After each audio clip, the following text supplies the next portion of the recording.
ビジネスではファン作りが重要だというふうによく言われますが、何度も商品を買ってくれるあなたのファンを増やすには一体どうしたらいいと思いますか？今日紹介するこの動画はダイレクトレスポンスマーケティングの世界的権威でもう40年以上も最前線で活躍し続けているダン・ケネディがそのファンを増やす方法について教えてくれています。ダン・ケネディは今からおよそ30年ほど前に会員制のニュースレターというものを発行し始めたんですね。それが30年経って今でも発行され続けているっていうのも、なかなかの驚きなんですが、何よりも重要なのはそのニュースレターによってダン・ケネディは多くのダン・ケネディファンを生み出したということなんですね。ただ毎月紙のニュースレターが送られてくるだけなんですが、そのニュースレターを読むとですね、不思議とダン・ケネディのファンになってしまうという、そんなものだったんです。で実際このニュースレターはそのダン・ケネディの代名詞のような商品になって、今のこの世界的権威というポジションを築く原動力にもなったような商品なんです。そのダン・ケネディはじゃあどんな考えでそのニュースレターを発行して、そしてファン作りをしてきたのか、そしてニュースレターの会員を増やすために最も効果的だったこと、あるいは効果がなかったことは一体何なのか、どのように購読者を増やしてファンを増やしてきたのか、そしてその会員を維持するためにやってはいけないことと、あるいはやるべき4つのことは何なのか、この動画の中でダン・ケネディ本人がその経験とその秘訣を教えてくれます。もしあなたが会員制のサービスをやってるけれどもなかなか会員が増えずに苦労しているとか、会員制のサービスを始めたい、作りたいけれども何から始めていいか分からずに今まだ進められていない、あるいは単にあなたから買いたいというファンを増やす方法をその道の最高のエキスパートでもあるダン・ケネディから聞いてみたい、そんな風に思ってるならですね、今回この動画はぴったりだと思います。この動画はダン・ケネディのアドバイスをよりリアルに感じていただくために英語音声、日本語字幕でお届けしています。ぜひですね、じっくりと時間をかけて、そして何度も聞き直してみてください。きっといろんな気づきがあると思います。それではどうぞ。My first question I want to ask you today is some of the best ways to get new members. A lot of people watching, they have a membership site or a continuity program or something that they're doing as well, and to get some real solid value. And so you have a couple of ideas here, but the first one that I'd love for you to kind of go into, you call it the floods and trickles. I'd love to hear about that strategy is getting new members. Okay, so you just described a flood. So the campaign you got, the Valentine's Day gift campaign, which you received from Yannick as a free gift to you that Yannick arranged for you, right? There were probably 75, 80 info marketers who ran that same campaign. So that provides a surge. So I think of that as the friend of Dan activity that we can periodically get done and always were able to get done. There were affiliate commissions paid, but this was an era of affiliates, when the top affiliates go into the Playboy Mansion and the second affiliates, getting a trip to Vegas. We're just paying, so it wasn't for the money, it was because friend of Dan. We've done that, all along. And when you get 50 or 60 or 70 to play, there was a surge. And there were other ways to cause a surge, but that was one of them. A gift that people felt okay giving away to their customers, subscribers, or members. It was compatible, not really competitive. We always made the argument that you won't lose anybody to us. We'll make them better for you because we are an authority reinforcing the same things you're telling them, right? So we were always pretty effective at that. And so there was the Valentine's Day promotion. We had a Thanksgiving promotion, and I think one other one during the year like that Bill got as many people as possible to run.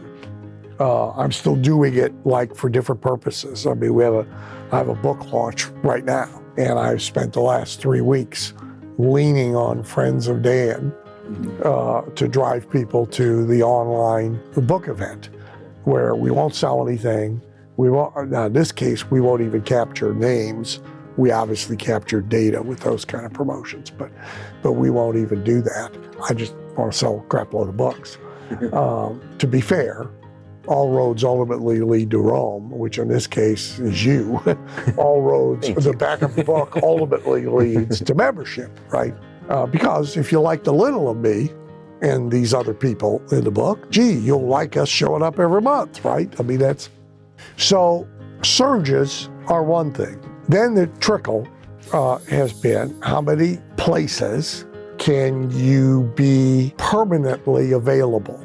Not dramatically promoted, but permanently there. So I might get 2 from that place this month. But if I got enough of them, it adds up. The founder of Coca-Cola, whose name now escapes me, said, I don't want 100 places that sell a lot of Coke. I want 1 million places that sell a Coke. It's vending machines, C-stores, how do we get it in restaurants, how do we put it in airports, right? And so the trickle effect is, I sometimes talk about it as mention marketing. Where can you get, in this case, for years, me, then me and or Bill, the newsletter, mentioned on a consistent basis, right? To audiences that contain appropriate customers for us. So like, I don't care about being mentioned in the New York Times. I could care less. Investors Business Daily I care about, but say the old Success Magazine I care about. Entrepreneur I care about, but New York Times.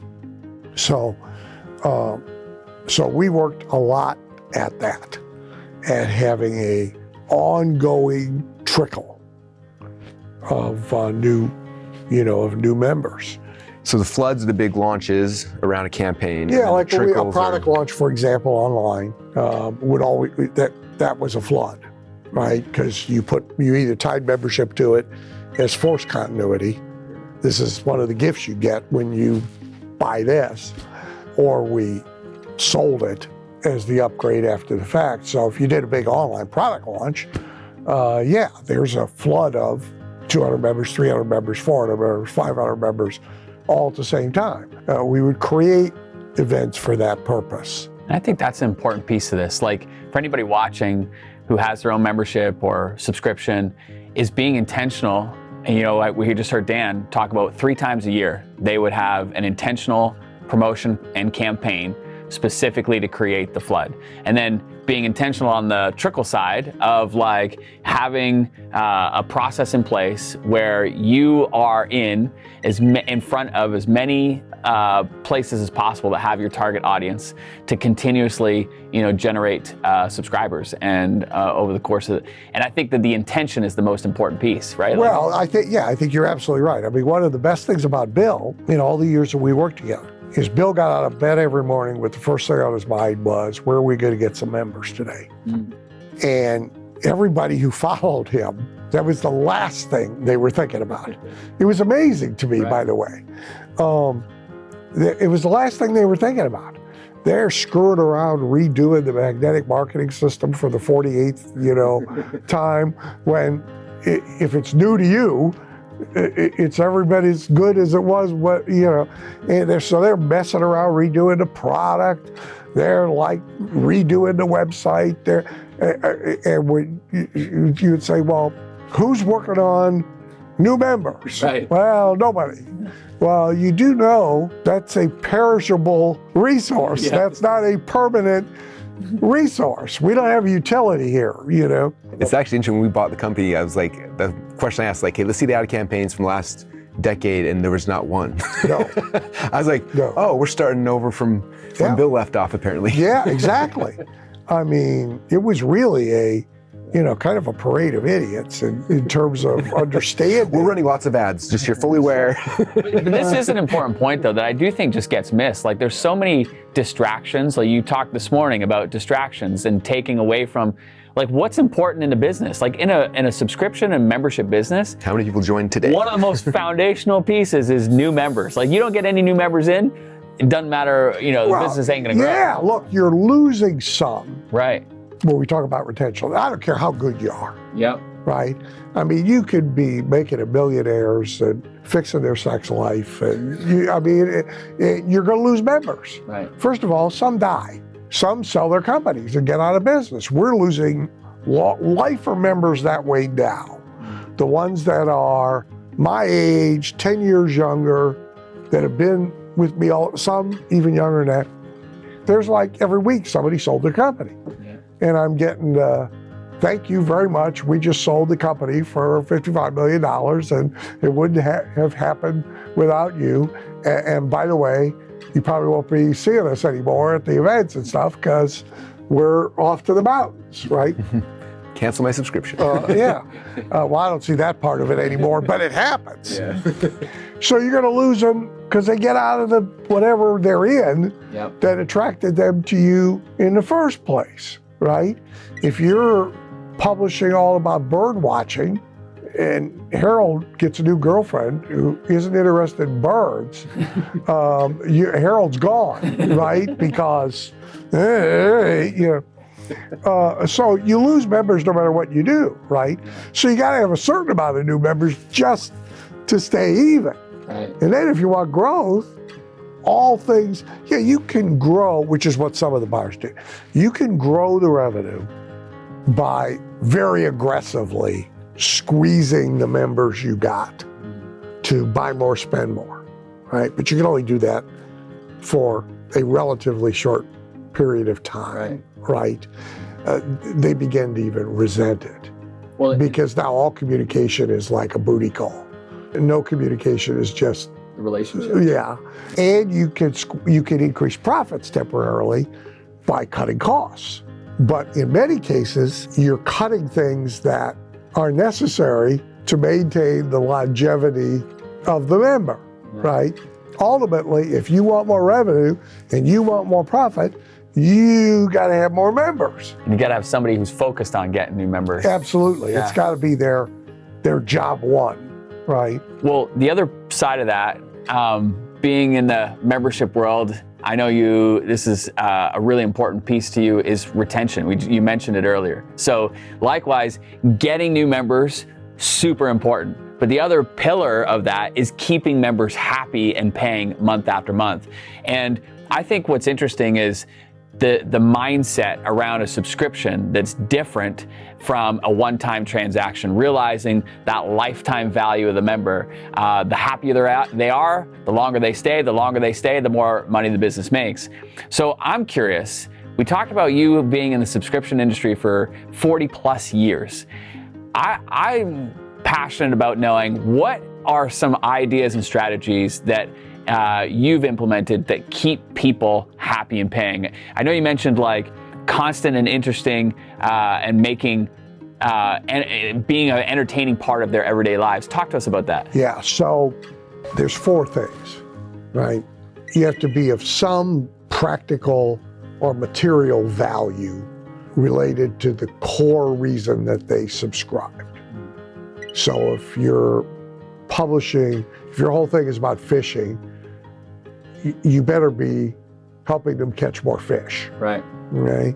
So you got to do that, but that is not enough. And it's less enough, I don't think that's grammatically correct, but it's less useful with each passing day because there's more and more free information.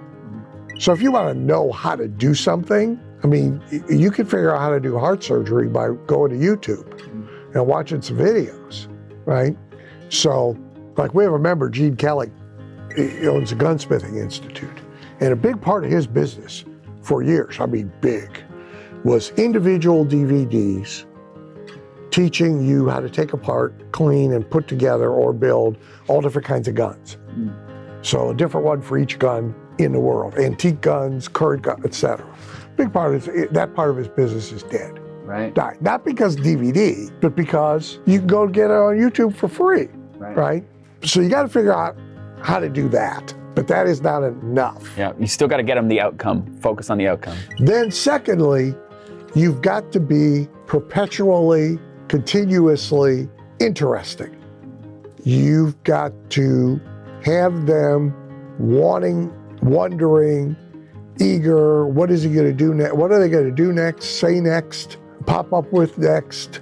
What opinion do they have about this? What's the rant? What's the right? So like if you go back and look at the Gary Halbert letter, at best, 10% of this. Mine may be 25% of this. But then is this person interesting? some of my models were Regis Philbin. So Regis Philbin, more hours on TV in living rooms, Guinness Book of World Records, than any other human, more than Carson. Regis's opening monologue, he never changed this bit of the show from local LA to national. The remaining version, because Regis is gone, is the last woman who was the sidekick with Regis, and I think her husband, Kelly Ripa and whatever his name is. Yeah. Kelly and Doofus. But in all the years, you talk about 40 years, see, in all the years Regis was on TV, it was at the table in the morning with the newspaper, the morning monologue of what aggravated him, what experience he had the night before where he didn't get treated like a celebrity like he thought he should have, or the person he hung out. It was Regis's what happened to me yesterday and what I think about the morning news, right? And he was really good at it. Yeah. So you wanted to know, and then this frequency issue is really important.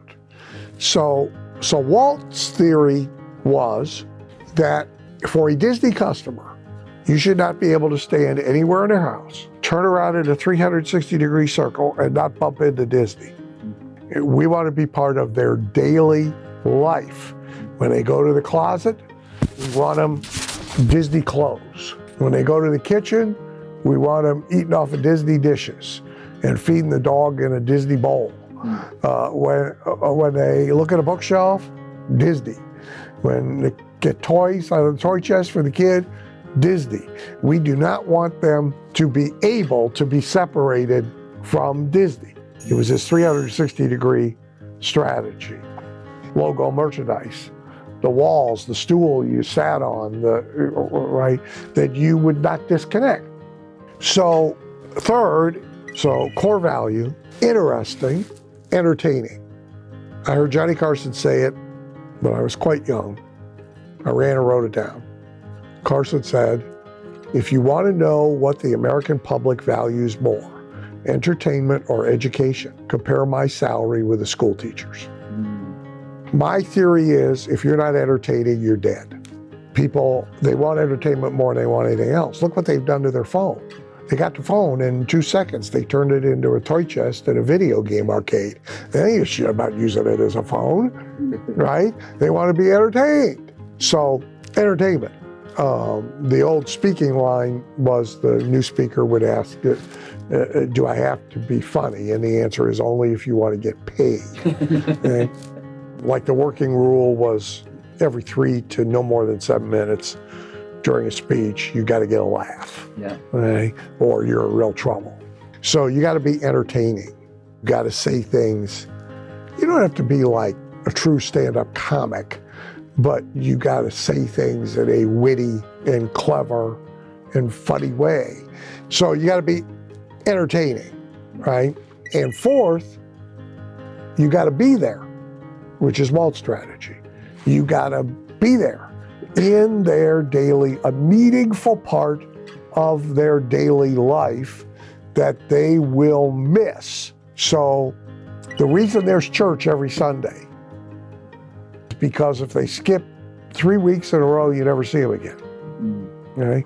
Frequency matters, and being part of their daily life matters.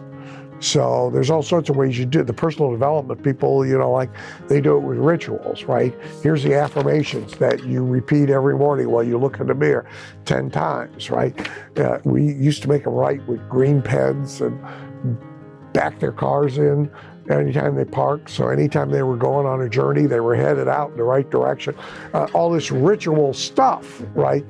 So that's the fourth thing. Yeah. Now, if you don't do all 4 of those things, there's only one way to escape it, which I guess we'll save for later. But if you don't do all 4 of those things, you're going to be in trouble in the membership business. Yeah. And, just from my experience helping tens of thousands of membership site owners, I think so often people make the mistake of just assuming that their members will only stay for a few months, and then they just kind of, that's just an industry standard, but that's just not true. Like can be a lot longer than that. It can be years. Like you've had people that have been part of a subscriber for decades. So I just got a fax this morning from a guy.